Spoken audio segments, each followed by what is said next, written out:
Hey everybody, it's your boy Eduardo here with your DraftStream final results and talent pool preview. And yes, the logjam atop the standings is real. The Quants have won this week. Now, give it up for our winner this week, Gamble 24x7. While yes, in a statistical tie, it is indeed his tiebreaker, which won, beating me out by 1 point in differential.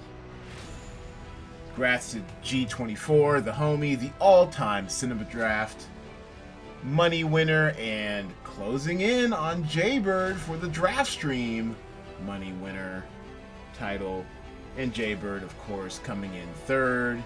17 points off, and actually, Jaybird, since I actually know you watch these now, thank you for your viewership. Looks like he might still be working under the old rules. See how in your week off, we changed from guess the highest Rotten Tomatoes critic score to guess the highest Metacritic critic score.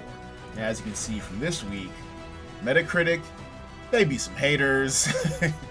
A bunch of 60s, the one 80, 78, and I swear to you, this default score, this is what I researched was the actual average Metacritic score over the last several years. And honestly, it seems to hold up because we get a lot of scores in the mid to high 60s. So when figuring out your tiebreaker for next week, Jaybird, just keep in mind Metacritic scores tend to be a lot less than, say, the Rotten Tomatoes critic score, because you're always going to find one or two titles with very small sample size for Rotten Tomatoes, and that's why you end up getting these higher ones than Metacritic. All right, so in doing so, our troika of similar call sheets missed out on the perfect call sheet by about 40 points. This is what it looks like. You've got Anthony, Raised with Wolves, Robin's Wish, almost a max stack. They got 5 out of the 6 available actors. R.I.P. Robin Williams. And a headliner stack from The Boys, where the highest paying salaried actors turned out to pay off this week. And I finished the first 3 episodes that were made available of The Boys. It's insane. I am definitely looking forward to a raucous ride again this season. Shout out to Aya Cash and Stormfront. Alright, so by comparison, let's take a look at the winners call sheet.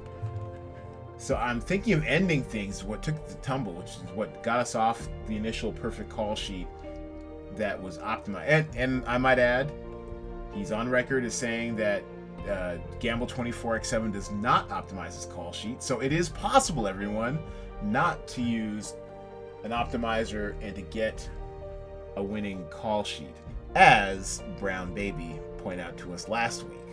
Shout out to the Draft Mom. All right, so it was his headliner. It started off strong, unusually strong for a Charlie Kaufman film, and it essentially regressed to the mean. 88.65 isn't terrible. 10.2K for 124 points is actually value, decent value. But it was never destined to be a 100-plus scoring base score title. It just wasn't. Charlie Kaufman's way too weird, and that was borne out with the scores. I mean, yeah, so critics liked it, but Google did not get it. Google single-handedly sunk this title, and when you have a 60% weighted score for an audience score from Google, it's gonna tamp things down a bit.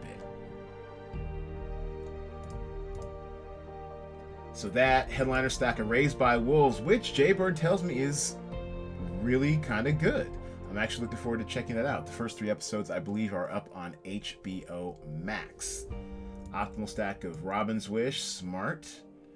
super value there. And then a headliner each from the boys and Undercover, which as a known property explains the price, 13.7, but also not really rostered on a lot of y'all's call sheets.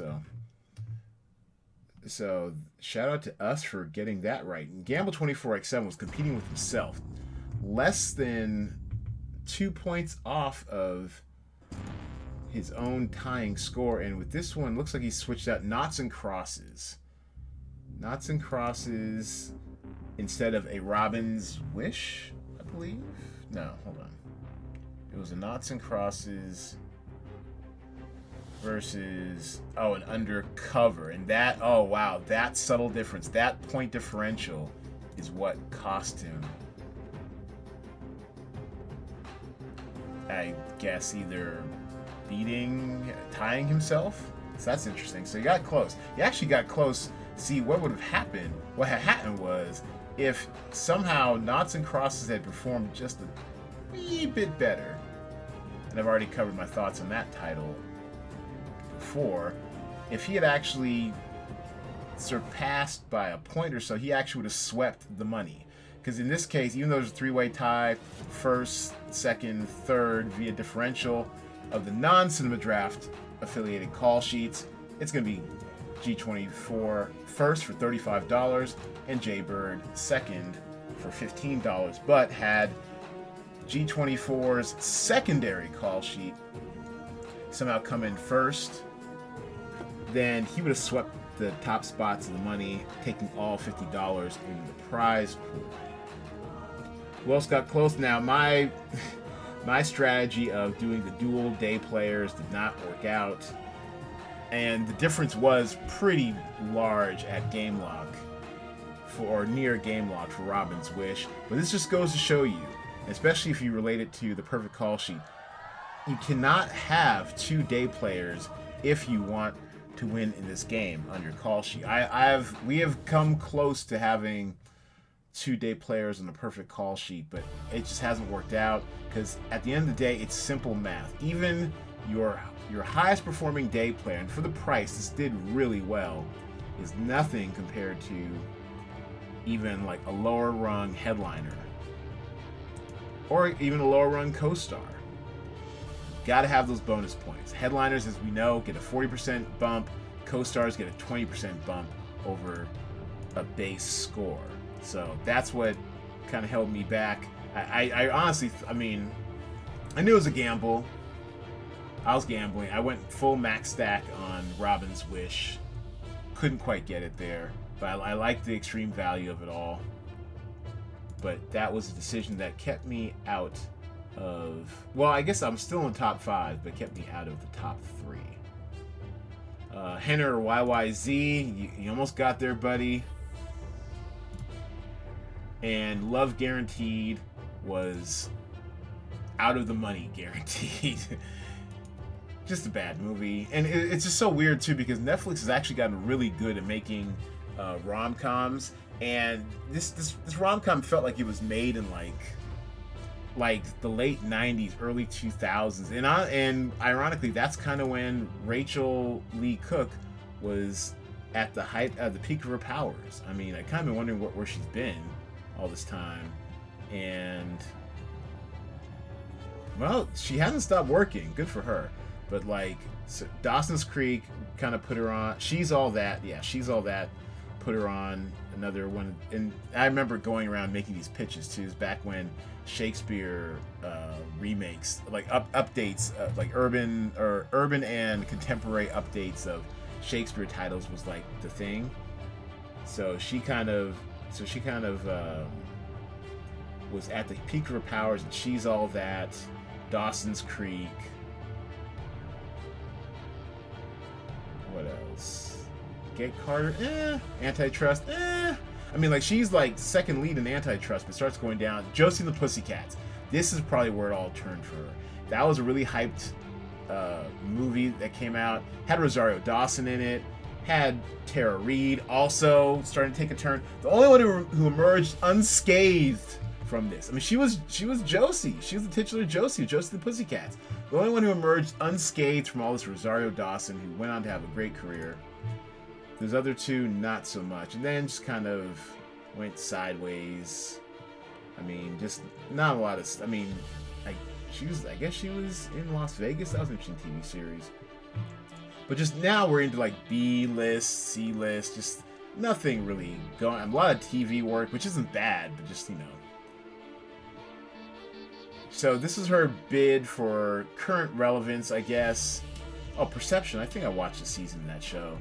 I think that's the one with, what's his face? Eric. Yeah, they're Eric McCormick, yeah.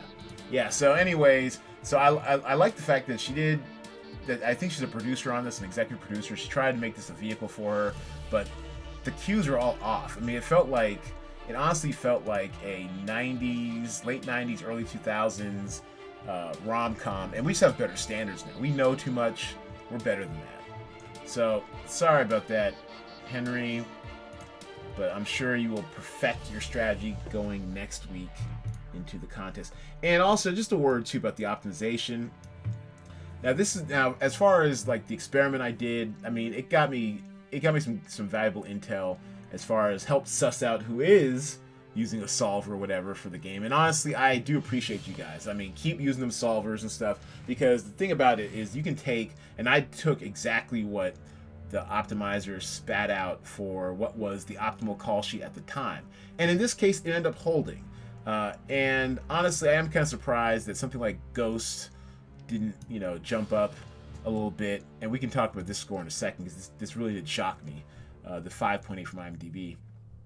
But the thing about this game, which is so great, is that it's dynamic. That yes, you can have, sometimes you will win with what is the statistically rated optimal call sheet on a Thursday night, but there's too much that happens throughout a weekend for it to stay that way. And as you can see, even our optimal call sheet did not end up being the perfect call sheet. The perfect call sheet shook out with Anthony and some Raise the Wolves, some Robin's Wish, and The Boys. So we were kind of close, but not really. So for those of you who don't have the time, the technical acuity, or even the inclination on, I don't know, ethical grounds, although there's nothing ethically wrong about using, you know, math and AI or whatever, you know, to figure this stuff out. You know, you can still win without a solver. I mean, Gamble 24x7 is proving it every week in, week out. He's been catching up to Jaybird and just kind of sharpening his wits and his strategy, you know, week after week. And that's what we're here for. That's why I have this strategy, you know, podcast, the strategy analysis, so we can all get better together collectively. Parfait DM competing with herself in the middle here. And what was going on here? You know, I love the Instincts of Away. It turned out to be really good. And one issue too with Netflix series that they tend to have either an embargo on reviews until it drops, or I mean, it just seems like a lot of Netflix original series have a pretty tight lid on the reviews that come out. So I like the Gamble on Away, and it actually is a really good show through 2 episodes. I'm liking it a lot. Space! Let's go to space, little Stevie. This Parfait DM, of course, being Steph Torres, my guest on the podcast last week. I'm thinking of ending things. Yeah, that definitely regressed back to the Charlie Kaufman meme. Charlie Kaufman isn't for everybody, but when he hits it, he is exquisite with his work. Power Ghost, let us both down, girl. And actually, let's take a look at this real quick.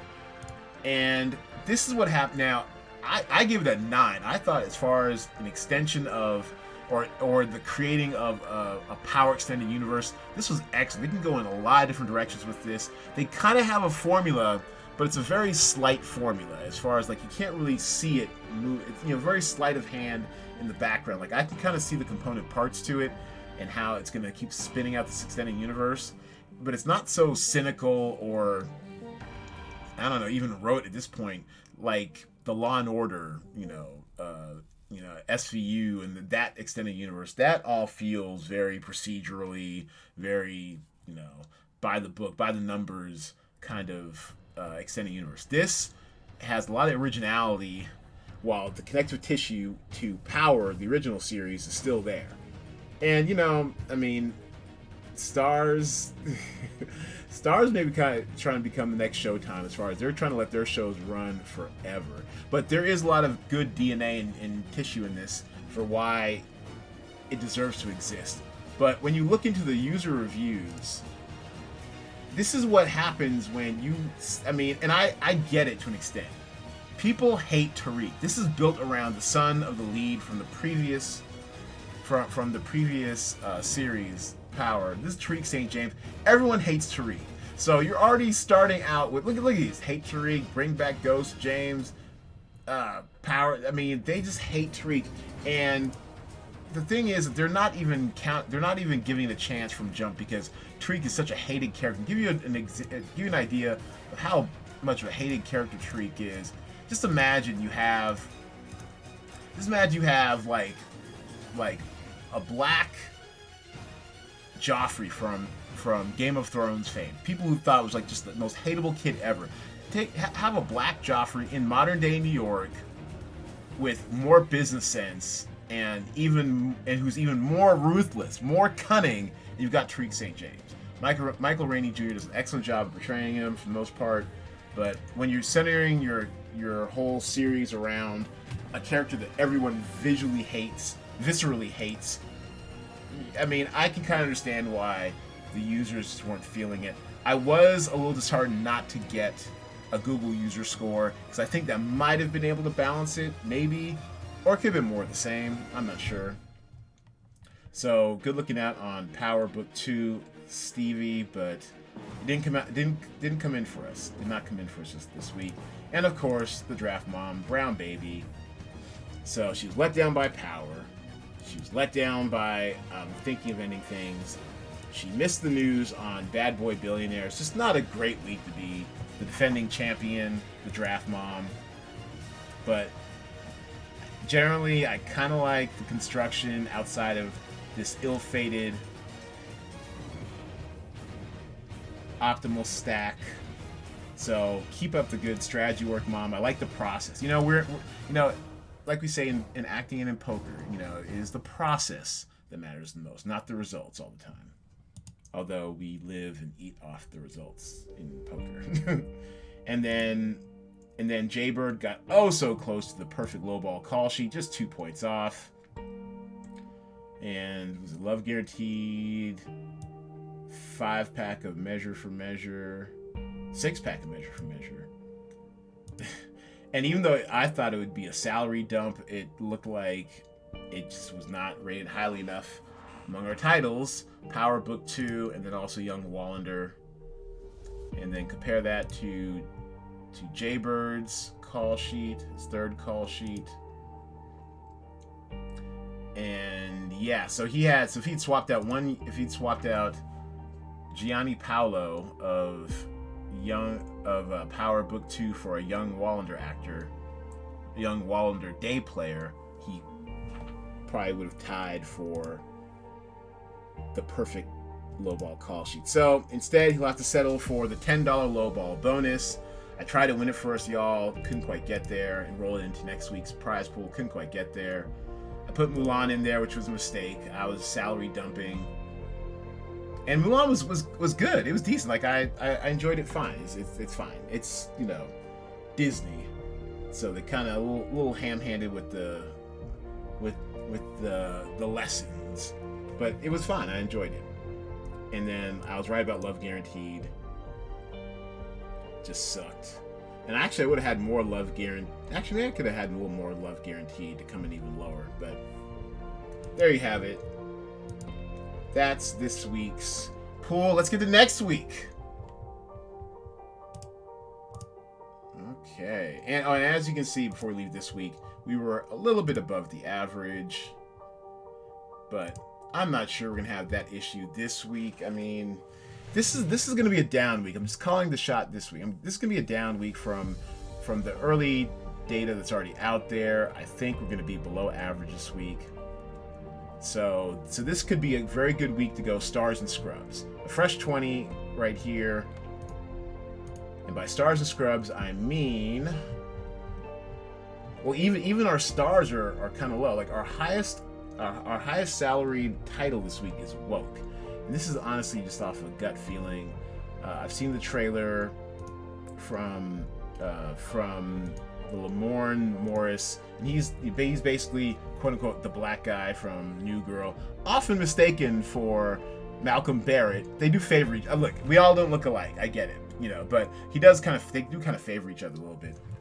But this looks really good. An African American cartoonist, basically, I think he has an accent or something, and he starts hearing cartoons and inanimate objects talking to him. So, and also it's from Hulu. Hulu, as we now know, Hulu stands for quality. I mean, we can sort this by platform, and you can see Hulu. Yeah, here you go.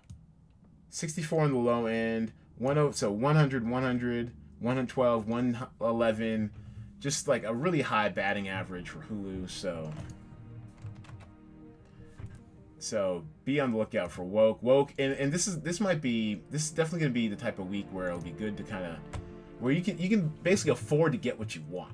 I mean, you're gonna go stars and scrubs, but you might get 4 or 5 headliners, both $10,000 or more. I'm looking at Woke heavily. Also, what else do we like? Now, I'm not convinced the quality of LA's Finest, but it's been around. The jury's already out on it, so you can kind of use existing data to project how season 2 is going to perform. What else? Family Business, same thing. It's in the 2nd season from Netflix. So the price of the scores are already probably baked in, but when your highest title, when your highest salaried title is only $16,500, you can get what you want. There is 100% no way I was going to pass up on adding Deranged Granny to the talent pool. Deranged Granny. It's called Deranged Granny. Deranged Granny. What more do you need? But also, it's a Lifetime show now, mind you. Also in the master score list, and once again for those new to the show or new to the game, you can find the master score list here on the scoring tab.